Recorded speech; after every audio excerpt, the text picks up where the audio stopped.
Hi friends, welcome back to Reshma Gowda vlogs. ನಾನು ರೇಷ್ಮಾ. ನಾನು ಚೆನ್ನಾಗಿದ್ದೀನಿ, ನೀವು ಕೂಡ ಚೆನ್ನಾಗಿದ್ದೀರಾ ಅಂತ ಅನ್ಕೋತೀನಿ. ಇನ್ನೂ ಯಾರೆಲ್ಲ ನನ್ನ ಚಾನಲ್ನ ಸಬ್ಸ್ಕ್ರೈಬ್ ಮಾಡ್ಕೊಂಡಿಲ್ವೋ ಪ್ಲೀಸ್ ಸಬ್ಸ್ಕ್ರೈಬ್ ಮಾಡ್ಕೊಳ್ಳಿ. ಹಾಗೆಯೇ ನಾನಿವತ್ತು ಮಂಡ್ಯಗೆ ಹೋಗಿದ್ದೆ. ಸ್ವಲ್ಪ ಗೋಲ್ಡ್ ತೊಗೊಳ್ಳೋದಿತ್ತು.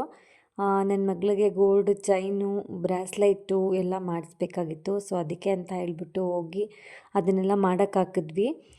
ನಮ್ಮ ಜಾನ್ವಿಗೆ ಸ್ವಲ್ಪ ಕಿವಿ ಓಲೆ ಇದು ಕೊಂಡ್ಲಿರುತ್ತಲ್ಲ ಅದೆಲ್ಲ ಸಮ್ದ್ಬಿಟ್ಟಿತ್ತು. ಒಂದು 2-3 ವರ್ಷ ಆಗಿತ್ತು ಹಾಕಿಸಿ. ಆ ಕೆಳಗಡೆ ಇರೋ ಜುಮ್ಕಿ ಮಾತ್ರ ಚೆನ್ನಾಗಿತ್ತು.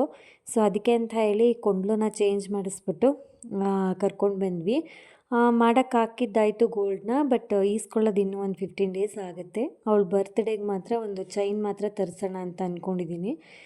ಸೊ ಇದೆಲ್ಲ ಮುಗಿಸ್ಕೊಂಡು ಹಾಗೆಯೇ ಮಾಲ್ಗೆ ಹೋಗೋಣ ಅಂತ ಅಂದ್ಕೊಂಡಿದ್ವಿ. ಮಕ್ಳಿಗೂ ಕೂಡ ರಜಾ ಇತ್ತು, ಸಂಡೇ ಅಂತ ಹೇಳ್ಬಿಟ್ಟು ಕರ್ಕೊಂಡು ಬಂದಿದ್ವಿ.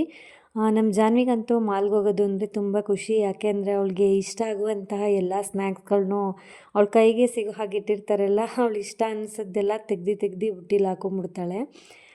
ಸೊ ಸುಮಾರು ಶಾಪಿಂಗ್ ಮಾಡಿದ್ವಿ ನಾವು ಅಲ್ಲಿ. ಅಂದರೆ ನಾನು ಗ್ರೋಸರೀಸ್ ಏನೂ ಅಲ್ಲಿ ತೊಗೊಳಕ್ಕೆ ಹೋಗಲ್ಲ.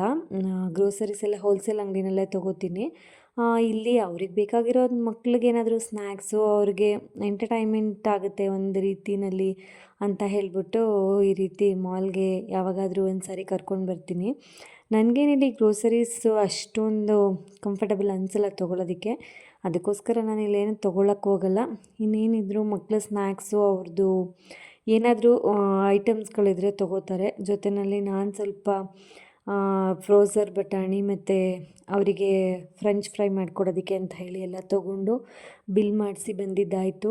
ಸೊ ಇದೆಲ್ಲ ಮುಗಿಸ್ಕೊಂಡು ನೆಕ್ಸ್ಟ್ ಡೇ ನಮ್ಮ ಮರದಲ್ಲೇ ಹಲಸಿನಹಣ್ಣಿದೆ ಅಂತ ಲಾಸ್ಟ್ ಬ್ಲಾಗಲ್ಲಿ ತೋರಿಸಿದ್ನಲ್ಲ, ಹಲಸಿನಹಣ್ಣು ಹಣ್ಣಾಗಿತ್ತು ಅಂತ ಹೇಳಿ ನಮ್ಮ ಮನೆಯವರು ಕಿತ್ಕೊಂಡು ತೊಗೊಂಡು ಬಂದಿದ್ದರು. ಸೊ ಅದನ್ನು ಕಟ್ ಮಾಡಿ ಕೊಟ್ಬಿಡ್ತೀನಿ ಅಂತ ಹೇಳಿ ಕೂತ್ಕೊಂಡಿದ್ದಾರೆ. ಮೊದಲಿಗೆ ಕೈ ಎಣ್ಣೆನ ಕೈಗೆಲ್ಲ ಹಚ್ಕೋಬೇಕು. ಹಲಸಿನ ಹಣ್ಣು ಯಾರಿಗಿನ್ನೂ ಕಟ್ ಮಾಡೋಕ್ಕೆ ಬರಲ್ಲ ಅವರಿಗಿದು ಹೆಲ್ಪ್ ಆಗ್ಬೋದು.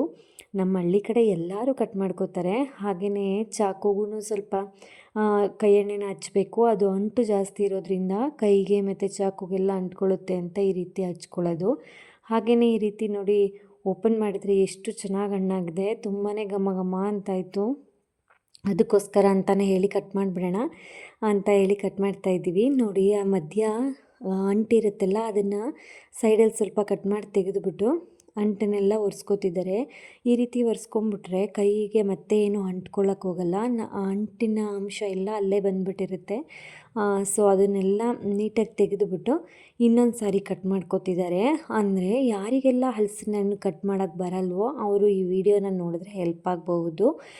ನಮ್ಮ ಹಳ್ಳಿ ಕಡೆ ಏನು ತೊಂದರೆ ಇಲ್ಲ, ಎಲ್ಲರೂ ಕಟ್ ಮಾಡ್ತಾರೆ. ನಾನು ಒಂದು ಇರಲಿ ಅಂತ ಹೇಳಿಬಿಟ್ಟು ಶೂಟ್ ಮಾಡಿಕೊಂಡೆ. ಹಣ್ಣಂತೂ ತುಂಬಾ ರುಚಿಯಾಗಿತ್ತು. ನಮ್ಮದೇ ಮರದ ಹಣ್ಣು, ಯಾವುದೇ ರೀತಿಯ ಔಷಧಿನಾಗಲಿ ಏನನ್ನೂ ಸ್ಪ್ರೇ ಮಾಡಿರಲ್ಲ. ಆರ್ಗ್ಯಾನಿಕ್ಕಾಗಿ ತುಂಬಾ ಚೆನ್ನಾಗಿರುತ್ತೆ. ಇದೊಂದೇ ಅಲ್ಲ, ನಮ್ಮ ತೋಟದಲ್ಲಿ ಬಾಳೆಹಣ್ಣು ಇದೆ, ಮಾವಿನ ಹಣ್ಣು ಇದೆ ಅಂತ ಹೇಳಿದ್ನಲ್ಲ, ಎಲ್ಲ ಒಂದೇ ಸಾರಿ ಬಂದಿದೆ. ತುಂಬ ಖುಷಿಯಾಗುತ್ತೆ ತಿನ್ನೋದಕ್ಕೆ. ಏನು ತಿನ್ನೋದು ಏನು ಬಿಡೋದು ಅನ್ನೋ ಹಾಗಾಗ್ಬಿಟ್ಟಿದೆ, ಅಷ್ಟು ಹಣ್ಣುಗಳಾಗಿದೆ. ನೋಡಿ ಎಷ್ಟು ಚೆನ್ನಾಗಿ ಬಂದಿದೆ ಅದು ಹಲಸಿನ ತೊಳ್ಳೆ. ಅದನ್ನೆಲ್ಲ ನೀಟಾಗಿ ಬಿಚ್ಚಿ ಒಂದು ಪಾತ್ರೆಯಲ್ಲಿ ಎತ್ತಿಟ್ಕೋತಾ ಇದ್ದೀನಿ. ಸಂಜೆ ತನಕ ಓಡಾಡಿಕೊಂಡು ಮಕ್ಕಳು ದೊಡ್ಡವರು ಎಲ್ಲರೂ ತಿನ್ಕೋತಾರೆ. ಸೊ ಅದಕ್ಕೆ ಅಂತ ಹೇಳ್ಬಿಟ್ಟು ಒಂದು ಪಾತ್ರೆಗೆ ಹಾಕ್ಕೊಂಡಿದ್ದೀನಿ. ಅದನ್ನು ಇನ್ನೊಂದು ಪಾತ್ರೆಗೆ ನೀಟಾಗಿ ಬೀಜ ಎಲ್ಲ ತೆಗೆದು ಏನು ನಾರು ಇಲ್ಲದೆ ಇರೋ ಹಾಗೆ, ಗಲೀಜು ಇಲ್ಲದೆ ಇರೋ ಥರ ಎಲ್ಲನೂ ನೋಡಿ ಸೆಪ್ರೇಟ್ ಮಾಡಿ ಒಂದು ಬಾಕ್ಸಲ್ಲಿ ಎತ್ತಿಟ್ಬಿಡ್ತೀನಿ. ಹೋಗ್ತಾ ಬರ್ತಾ ಎಲ್ಲರೂ ಎತ್ಕೊಂಡು ತಿನ್ಕೋತಾರೆ. ಸೊ 4 ಹಣ್ಣು ಇದ್ದಿದ್ದರಿಂದ ಡೈಲಿ ಒಂದೊಂದು ಹಣ್ಣು ಆಗ್ತಾಯಿತ್ತು. ಎಲ್ಲನೂ ಕೊಯ್ಬೇಕಾಗಿತ್ತು. ಸೊ ಬೆಳಿಗ್ಗೆನೇ ಇದನ್ನು ಕೂದಿ ಎಲ್ಲರೂ ತಿಂದು ಎಂಜಾಯ್ ಮಾಡಿದ್ದಾಯಿತು. ಇದು ಮೊದಲನೇ ಹಣ್ಣು, ಇನ್ನೂ 3 ಹಣ್ಣು ಹಾಗೇ ಇದೆ. ನೋಡಿ ಎಷ್ಟು ಹಣ್ಣಾಗಿದೆ, ಎಲ್ಲನೂ ಬಿಚ್ಚಿದ ಮೇಲೆ ಎಷ್ಟೆಲ್ಲ ಆಗಿದೆ ಅಂತ. ಒಟ್ಟಿನಲ್ಲಿ ಹಲಸಿನ ಹಣ್ಣಂದು ಹಬ್ಬದ ಥರ ಆಗಿದೆ ನಮಗೆ. ರಸಾಯನ ಮಾಡ್ಕೋತೀನಿ ನಾನು ಇದರಲ್ಲಿ, ತುಂಬ ಚೆನ್ನಾಗಿರುತ್ತೆ. ನೋಡಿ ಈ ರೀತಿ ಎಲ್ಲನೂ ಕ್ಲೀನ್ ಮಾಡಿ ಎತ್ತಿಟ್ಬಿಟ್ರೆ ಮಕ್ಳಿಗೆ ಬೇಕು ಅಂದಾಗ ಒಂದು ಪ್ಲೇಟ್ಗೆ ಹಾಕ್ಕೊಂಡು ತಿನ್ಕೋತಾರೆ. ಅವರನ್ನೇ ಕ್ಲೀನ್ ಮಾಡ್ಕೊಳ್ಳೋಕೆ ಕೊಟ್ಟರೆ ಅಷ್ಟು ನೀಟಾಗಿ ಕ್ಲೀನ್ ಮಾಡಲ್ಲ ಅಂತ. ಹಾಗೆಯೇ ಬಾಳೆಗೊನೆ ಕೂಡ ಕಟ್ಕೊಂಡು ತೊಗೊಂಡು ಬಂದಿದ್ರು. ನಮ್ಮದೇ ಗೊನೆ ಎಷ್ಟು ಚೆನ್ನಾಗಿದೆ ನೋಡಿ. ತುಂಬಾ ದಪ್ಪ ಇದೆ ಹಣ್ಣುಗಳು.